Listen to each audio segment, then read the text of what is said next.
Morning. I have breaking news. Senator Warnock will lose his Senate seat. I said Senator Warnock will lose his Senate seat. But hold on. Wait 1 minute, because there is more to the story. And I know what you're saying. I thought it was over too. I thought I was through with elections for a while. I wish we were through. But here we are. We are not through. So here I am, once again, speaking up and speaking out. I said, here I am, once again, speaking up and speaking out. I guess you could say that I'm here doing what I do best, speaking up and speaking out. And you know why? You know why I'm speaking up and speaking out today? Because Georgia is on my mind. The health and the well-being of Georgia is on my mind. The people and even the politics of Georgia are on my mind.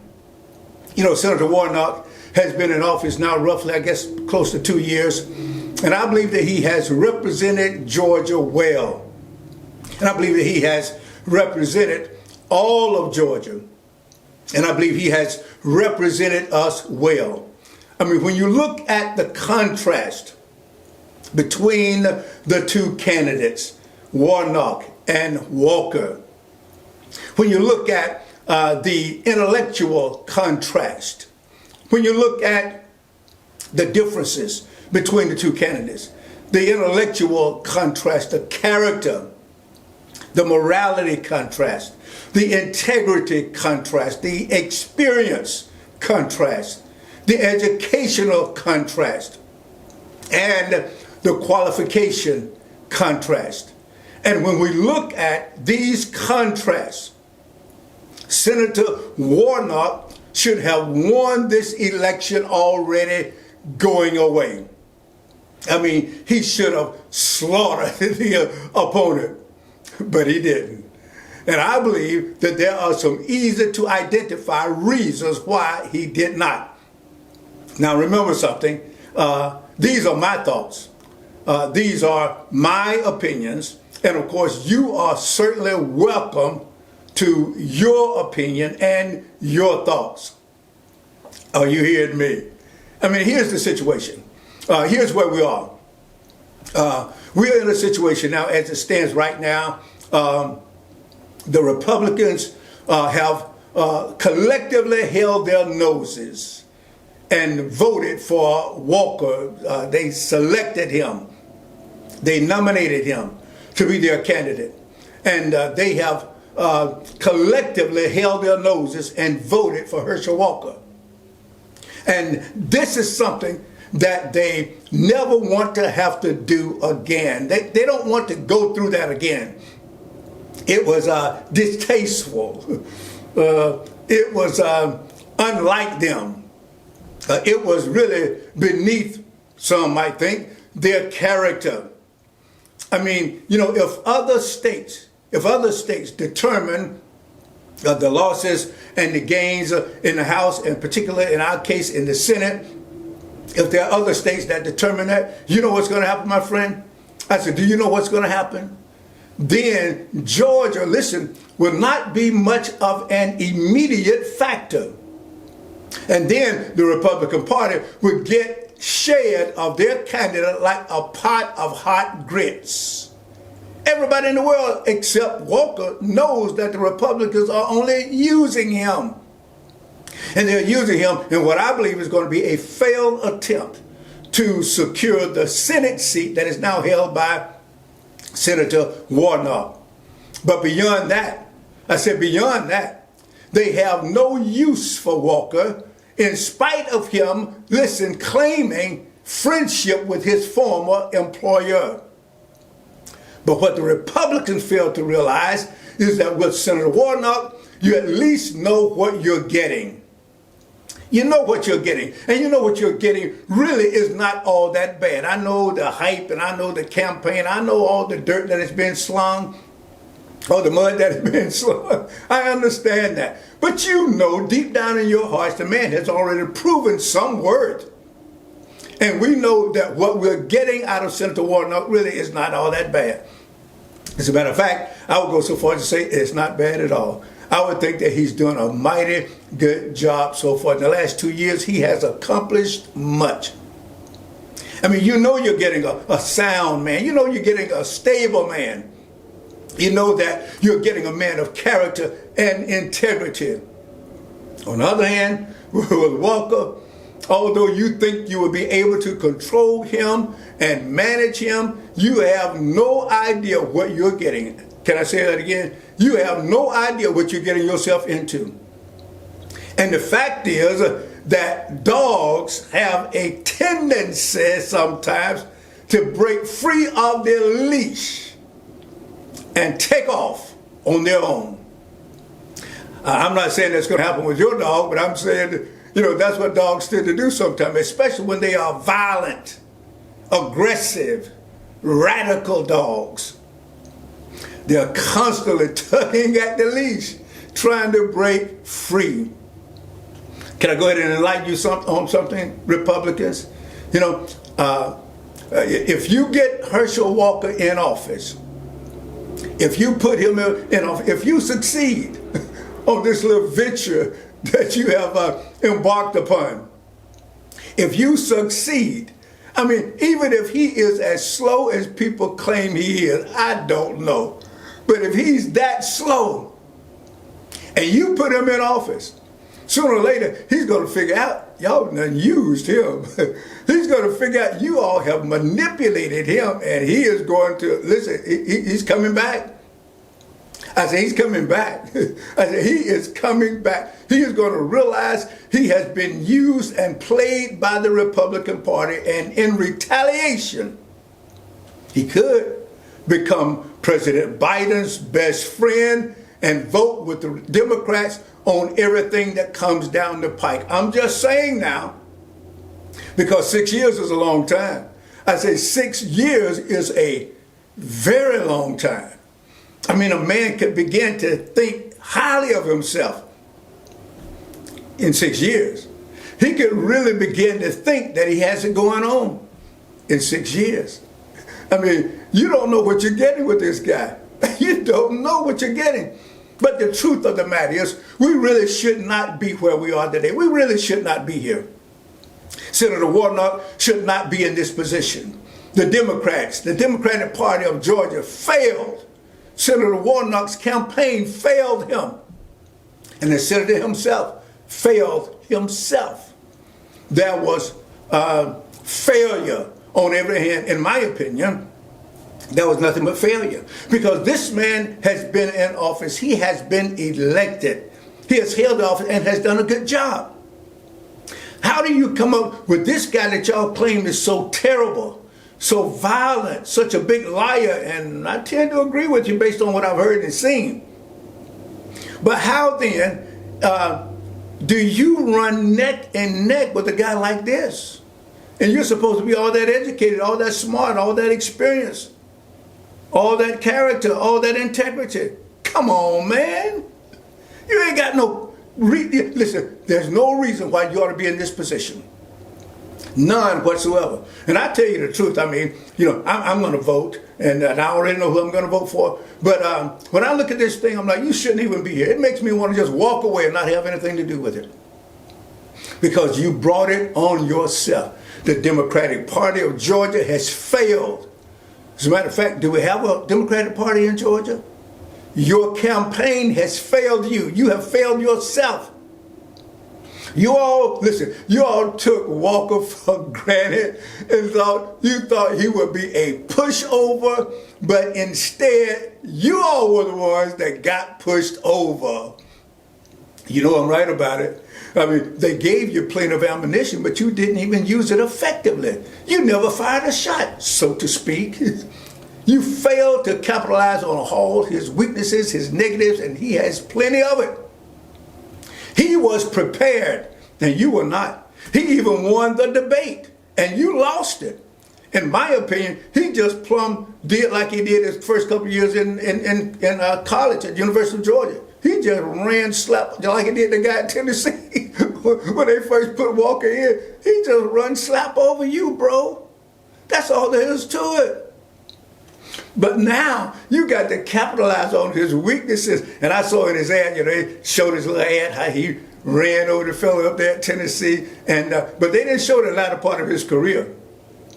That was at the first part of his career. They didn't show the latter part of his career because at the latter part of Herschel's career, he spent his time and energy not running over people, but running to the sideline. Go back and dig up the footage. Go back and look at the old videos. He spent the latter part of his career not running over anybody, not challenging anybody, but tiptoeing to the sideline. I saw you, bro. I saw you, man. And I was so disappointed in you, Herschel. Anyway, let's move on. Yeah, listen, you all made the mistake. Hear me now. You all made the mistake of thinking you were running against that one person, and that's not it.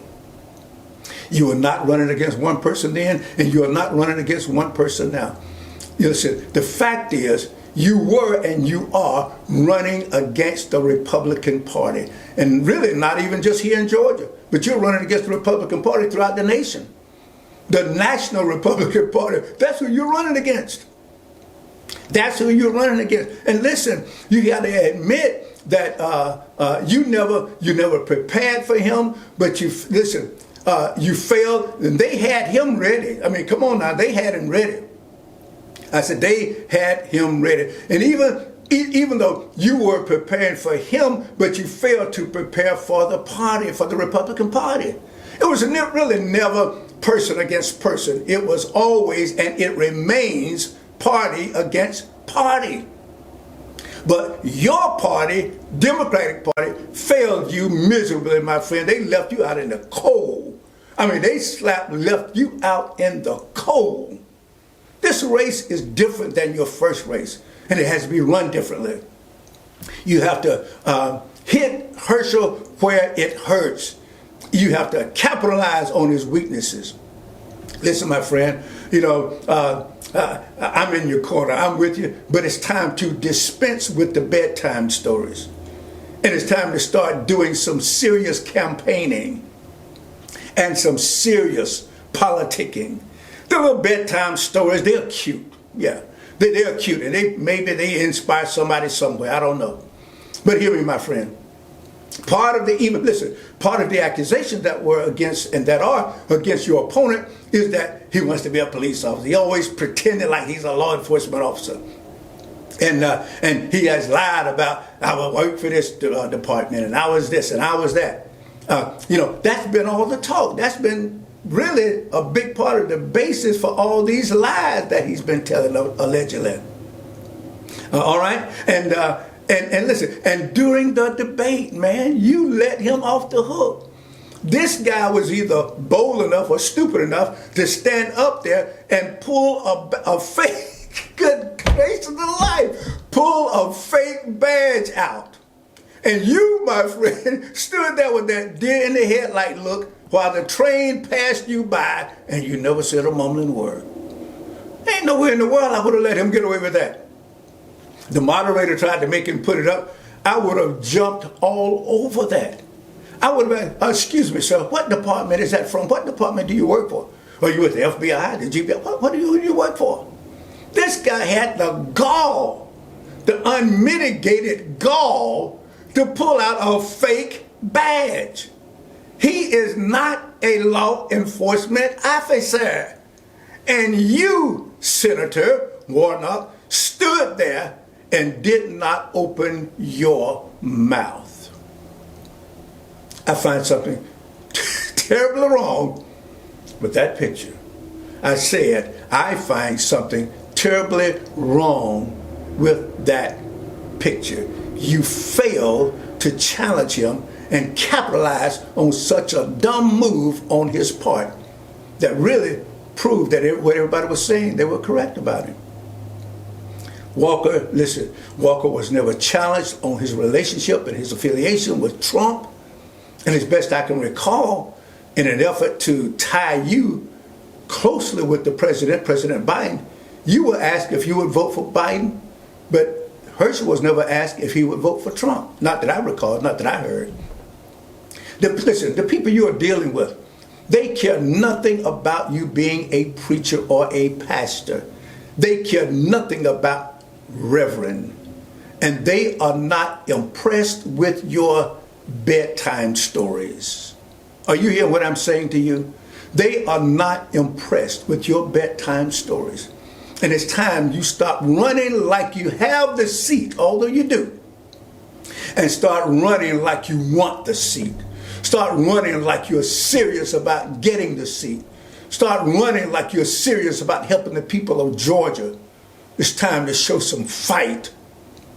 And we will fight with you. We will fight for you if you show us that you are willing to fight for us and that you are willing to fight for yourself.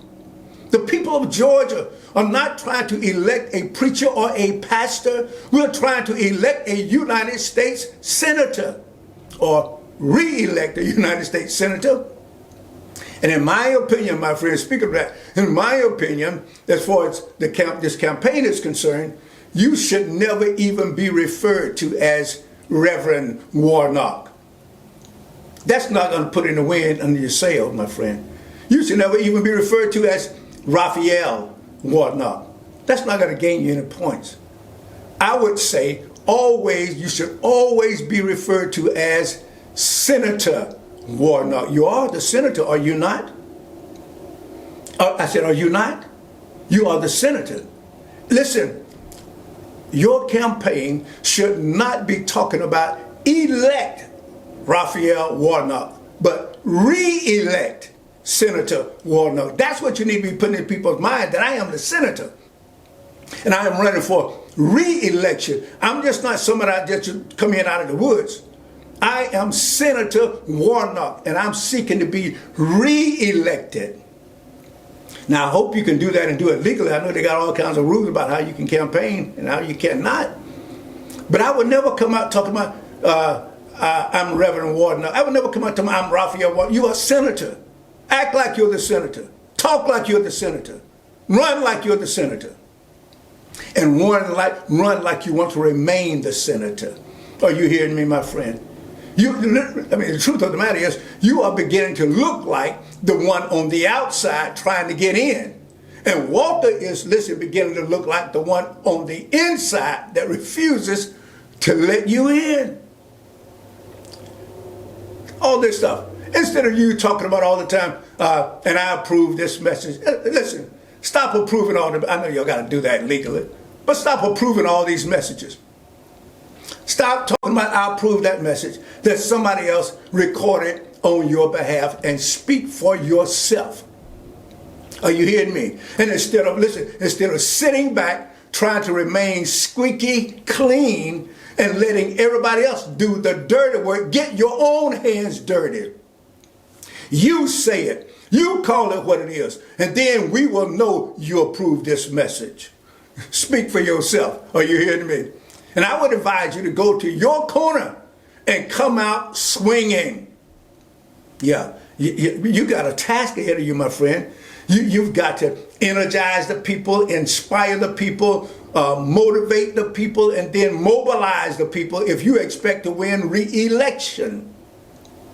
I mean, let's just call it what it is. There's something wrong when a black Baptist preacher can't get a crowd fired up. There's something wrong with that. Your campaign has spent thousands, maybe even millions, on ads to talk about how violent Walker is, what a big liar he is, and how many wives he has beaten, and how many children he has threatened, and all of that stuff, how dumb he is, all the talk about that. But I've never heard you say anything other than, I'm RAPHAEL Warnock, and I approve this message. Get out of here. If you got something to say, say it. And stop talking about what you approve of. The people have already told you they don't care. I'm talking about the other crowd. They don't care anything about how many wives Walker has beaten, how many lies he has told, how many he has threatened to kill. None of that. How dumb he is, none of that. They said they are voting for Walker for the sake of the party. And they are really simply using him to get you out. And they're being quite successful so far.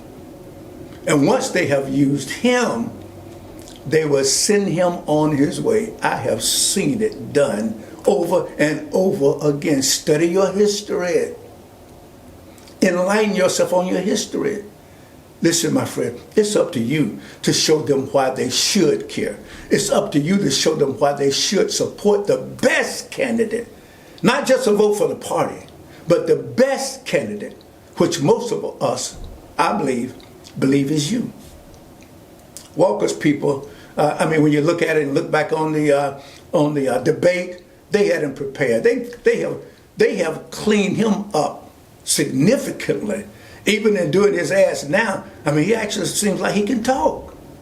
They cleaned him up, they prepared him, they drilled him in how one who is reportedly not intelligent can actually speak as though and look as though they are intelligent. And really, when I look at him appear in ads and making speeches and rallies or whatever, and maybe nobody noticed this with me, and sometimes maybe I look too closely at things, maybe I listen too closely, I don't know. But I like to know what that is he has in his ear. What kind of earplug does he have in his ear? You haven't seen it? I've seen it in his ear. What is this thing that's hanging around his neck? I'd like to know that. I'm not going to let this guy stand up here and debate me, and then he's dressed out, not only pull out a badge, a fake badge. He's got something strange hanging around his neck. I'm going to inquire, excuse me, if you don't mind, what is that you got hanging around your neck? What is that in your ear? Somebody talking to you? Somebody guiding you? Somebody leading you? What's going on? Is it their way of communicating with him? Letting him know what to say and when to say it? Or is it some kind of voodoo, magic, good luck charm? What is it? That's just for me, bro. That wasn't even for you. That was just for me. I'd just like to know. Inquiring minds want to know, okay? Listen, the truth is they reversed the table on you. And they had you with your intelligent self standing there looking like the cat had your tongue. They're giving you plenty of ammunition. And it's about time you lock and load. I'm talking about figuratively speaking. I'm not promoting violence. And fire away. You ought to take everything they give you, but take nothing for granted. Use every weapon, use every opportunity. Attack his character. Attack the lack of qualifications. Attack his inconsistencies. And attack his tendency to lose control and resort to violence. No more Mr. Nice Guy. We've seen your smile. Now show us your spine. I said, we've seen your smile, but now we want to see your spine. Well, somebody had to say it. And it just so happened that I was available. But at the end of the day, when it's all said and done, you, and I think you already know this, you got to go with your heart. You got to follow how you are led. You have to make your own decisions. You got to do it yourself. No matter what I say, no matter what anyone else says. And I respect that. I recognize that. You could toss out everything I've said and go right on and do what you've been doing, do whatever you want to do. That's your choice. That's your choice. But Senator Warnock will not be re-elected, will not retain his Senate seat if I believe, if you don't change your strategy, if you don't change your attitude towards campaigning, if you don't change the way in which you are doing things, if you don't connect with the people where they are, if you fail to inspire the people, if you fail to mobilize the people, if you cannot stir the people up enough to make them get out and vote one more time, then you will lose your seat. I am re-electing. I am voting to re-elect Senator RAPHAEL Warnock because I believe he is the one qualified to hold the position. I am voting to re-elect Senator Warnock because I am voting my conscience and I'm voting for the person and not for the party. I am voting to re-elect Senator Warnock because I believe that he has the experience. I believe that he has the education. I believe that he has the character and the integrity to hold such a high and honored position. I am voting to re-elect Senator Warnock because I believe that he has proven his ability to get things done. I am voting to re-elect Senator Warnock because we need some racial and some political balance in Georgia. No one political party, no one race should dominate and control all the politics and all the policies in our state. Are you hearing me, my friend? I said, are you hearing me? Please, my friend, please get out and vote. One more time. I know you're fed up. I know you're tired. I know you're frustrated because I am too.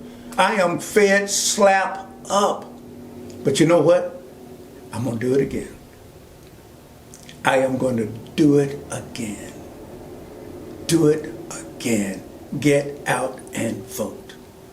And check online, check with the Secretary of State's office to find out what the rules are, to find out when you can vote, where you can vote. Early voting for Georgia runoff elections begins Monday, November the 28th.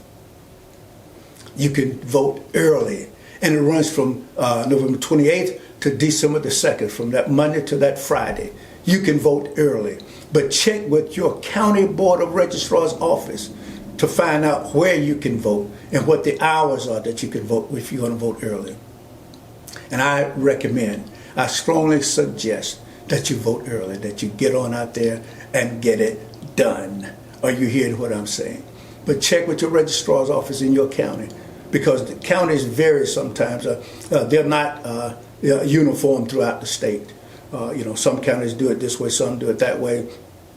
Have these hours, those hours, and obviously the locations are different. So find out where you can vote early. Get on it right now and get it done as soon as possible. Now, I believe, what is that, next Monday? Is it next Monday? Or maybe the following Monday, where we can vote early. My plans are to get out there and get it done first thing that Monday morning. And I hope that you would join me in voting for Senator and re-electing Senator Warnock. Thank you.